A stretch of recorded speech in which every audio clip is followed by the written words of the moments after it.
So in this video, we're going to be going over my top diet hacks when it comes to both cutting and bulking.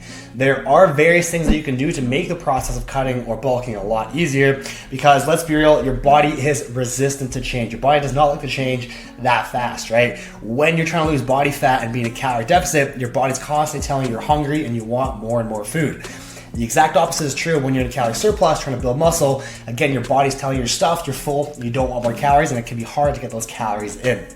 And that's kind of the situation I was in my fitness journey. It was very hard to build muscle because I started off very, very skinny to get enough calories in to actually grow, get bigger, build more muscle. Okay, so again, there are various things that you can do. So that's what we're gonna be going over in this video. 3 diet hacks when it comes to bulking and 3 diet hacks when it comes to cutting. So let's start off with bulking. The first diet hack that you can use to make getting the calories in while being a calorie surplus a lot easier is to simply switch your foods to more calorically dense, lower volume foods. What does this mean? It just means, again, foods that are not so high in volume that they're gonna expand your stomach and fill you up, but are very calorically dense. So a prime example, probably my go-to when I enter a bulking phase and I struggle to get my calories in, is eating nuts. Nuts are probably one of the most calorically dense foods. They taste great. They're very low in volume. Obviously things like pecans, peanuts, walnuts, cashews, Brazilian nuts are all very, very calorically dense. I think around 100 grams of these nuts is like 500, 600, even 700 calories per 100 gram, which is phenomenal. So this is probably my go-to food when I'm in a bulking phase, 100 grams of nuts per day. Other things are oils, coconut oil, avocado oil, olive oil. These are all great healthy fat oils that you can use in when you're cooking in your pans, even toss in your smoothies that are very calorically dense as well. You can easily add extra 200, 300, 400 calories on top of your total daily calories just by adding more oil into the foods especially when you're cooking, or even again when you're making a smoothie. The next thing is having a smoothie. Making a shake. The cool thing about shake is you can really manipulate the amount of calories in that shake to suit whether you are bulking or whether you're cutting. So I pretty much have a shake year round, right? It's one of my favorite foods throughout the day, and it's so easy to manipulate again in terms of calories that it makes sense on both sides. So on the bulking side, just adding things like peanut butter, right? Greek yogurt can be good, chia seeds, flax seeds. These are all very calorically dense foods that make the smoothie taste awesome, and it will give you extra several hundred calories. You can easily make a 700, 800, 900, even 1,000 plus calorie shake with those ingredients, right? Other things are obviously granola bars. Protein bars can be pretty high in calories. Fattier fishes, so rather than having tuna, have salmon. Fattier meats, rather than having chicken breast, have chicken thigh, right? These are all easily, again, you're eating the same amount of food. So let's take that chicken example. Chicken breast versus chicken thigh. It's almost the exact same piece of meat, but the chicken thigh is significantly more in calories because it has a lot more fat to it, okay? So again, just making small adjustments like that, where you're not necessarily eating more food, just more calorically dense food, will make a massive difference. And again, you don't have to be in an extreme calorie surplus. All you need is a few hundred calorie surplus. I would say up to 500, 600. And incorporating these foods into your diet will make reaching that threshold a lot easier. And my next diet tip when it comes to bulking is to simply reduce the amount of coffee or caffeine you have throughout the day, okay? If you didn't already know, caffeine is obviously an appetite suppressant. So obviously, if you're in a calorie surplus, it's already difficult to get that excess calories in. And if you're adding in several cups of coffee throughout the day, you're just making it that much more difficult to get those calories in because you're constantly suppressing your appetite throughout the day, okay? So easy tip, but so many people, a lot of new clients as well that come to me have several 3, 4 plus cups of coffee a day, which is a lot already. So just by simply reducing that, you're not suppressing your appetite as much throughout the day as frequently, so it makes getting in those calories a little bit easier, right? Just lowering the amount of coffee or energy drinks you have, or teas, or even your pre-workouts to say, let's say 1 coffee a day plus maybe your pre-workout. That's all the caffeine you should need.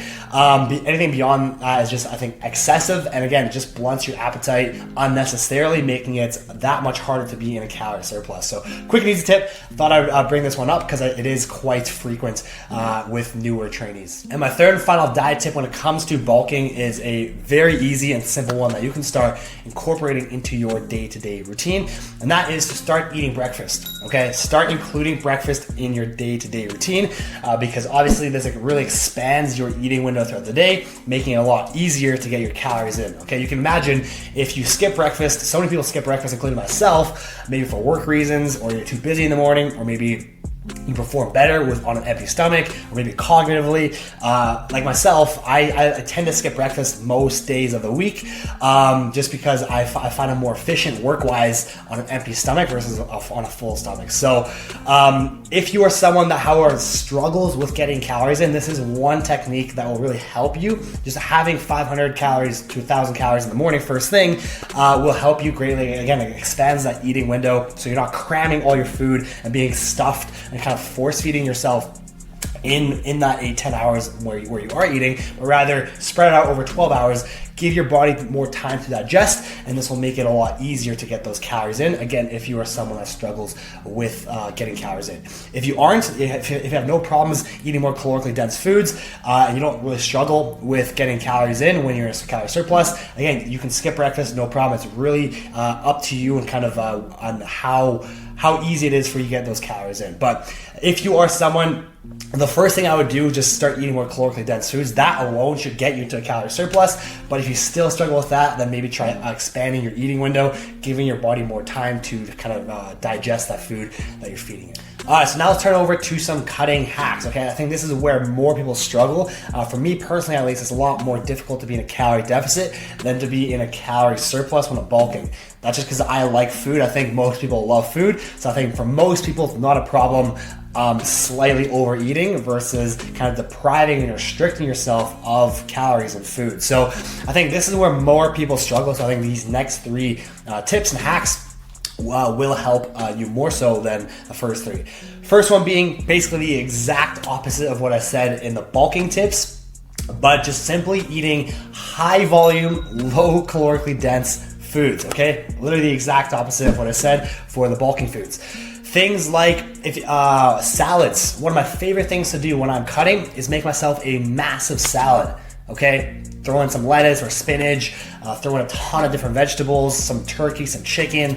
And the key here is to find a dressing. There are several now, especially in 2021, you have no issue finding a low calorie or a lighter version of your favorite dressing.